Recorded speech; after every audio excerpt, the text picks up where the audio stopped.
طيب الفرقه برضه عشان نتكلم كلام، الفرقه لما يبقى فيها اسطوات كتير، لما يبقى فيها لعيبه كوره كتير، لما يبقى فيها نجوم كتير، قدامك حل من الاثنين: يا مدير كوره شخصيه قويه جدا جدا، يا مدرب شخصيه قويه جدا جدا، يا كابتن فرقه يبقى موجود. مش يعني طبعا الشناوي من كباتن الفرقه المميزين جدا جدا في النادي الاهلي، لكن بتكلم على كابتن فرقه يعني اللي هو موجود جوه في حسام غالي في قلب الملعب مش في اخر الملعب.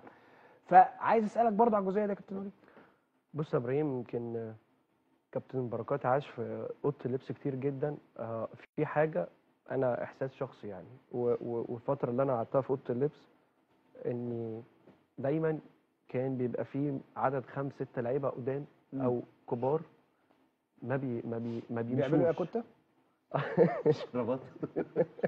بيعملوا ايه يا كوتا؟ حرب الشرابات. حرب الشرابات. حرب الشرابات دي ايه بقى؟ بعد احب اعرف. بعد التمرين كنا إيه بنعمل بقى؟ حرب الشرابات بقى. ايه بقى؟ تقلع الشراب وتكوره كده وكله وانت يزق وحظك لبعض. بقى. والله يجي بقى في وشك. والله كنا مبسوطين. كنت مبسوط. كنا مبسوطين. كنت بتنزل يا ابراهيم بتتبسط في التمرين، وبتنزل تتبسط في الماتش، وتكمل انبساطك في اوضه اللبس يعني. على الجيل الذهبي بتاعكم ده، على انتوا قشيتوا الدنيا. لا يا بيه، لا ثانيه واحده، ما كانش حد يقدر يفتح بقه. والله العظيم. والله ما حد يقدر بقول لك ايه، تكشر لو قعدت، تكشر لو انت بتتغير. ما تتغير يا عم، ما الفرقه 11 لعيب وفي 5 تغييرات، ما تتغير. ليه انت عايز غيرك اللي يتغير؟ 3 كنت بس. يعني اتكلم دلوقتي يعني. انت دلوقتي ما اللي يتغير يتغير، واللي يقعد يقعد، ولا ما مصلحه الفرقه.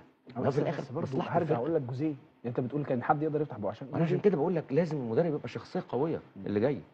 ما فيهاش تهريج. لا طبعا. بس يا كابتن برضو المدرب، انا مع حضرتك، لازم اللعيبه ممكن تسهل له المأموريه. يسهل له في ايه؟ احنا افتقدنا حاجه يا ابراهيم يمكن ما حدش واخد باله منها.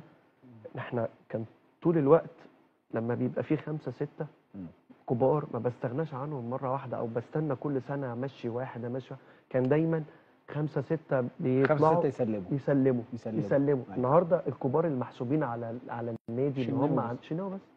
لكن قبل كده تعال ارجع ورا شويه، كان في يعني كنت انا مع الشناوي وسعد سمير وايمن اشرف وكرامي ربيعه. كان ناس برضو شربنا من اللي قبلنا. أيوة. كابتن بركات ومتعب وفتحي، وكان قبلنا كانت فتحي وكرامي وعاشور. كان دايما بيسلموا بعض. دايما اوضه اللبس فيها 5 6 كبار. النهارده مفيش الا الشناوي. كان عمرو السوليه كان معاه، علي معلول كان معاه، كان محسوب من ضمن القدام الكبار. لكن النهارده الشناوي لوحده. النهارده في الملعب الماتش اللي فات مفيش حد بيقول للتاني اضغط. النهارده في اول 3 دقايق اول مره في حياتي اشوف الناس بتحلق. لو اتفرج على سيراميكا مع عمرو السوليه تحس انه قائد في نص الملعب. شخصيه غير الشخصيه. أيوة. في نص الملعب دي حقيقه. النهارده الدقيقه 72 خساره والله. عمرو السوليه ما شاء الله عليه، واقف على رجله عمرو يا ابراهيم. النهارده الدقيقه 72 يعني مش زي ما انت ما اتباعت البيعه انه عمرو مش قادر يقف على رجله. معلول مشي وما فيش باك ليفت مثلا. مفيش باك ليفت. ما كان معلول ويحيى عطيه الله، لا ده موجود ولا ده موجود. كان قلنا الصغير كريم الدبيس راح سيراميكا.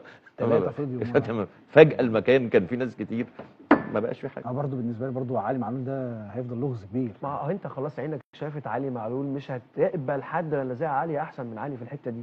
لكن اللي انا عايز اوصله ابراهيم النهارده في ماتش بيراميدز اللي فات، كان دقيقه 72 وده عمرها ما شفتها في النادي الاهلي. بيتنقل عليا كوره وانا خسران وانا بتفرج.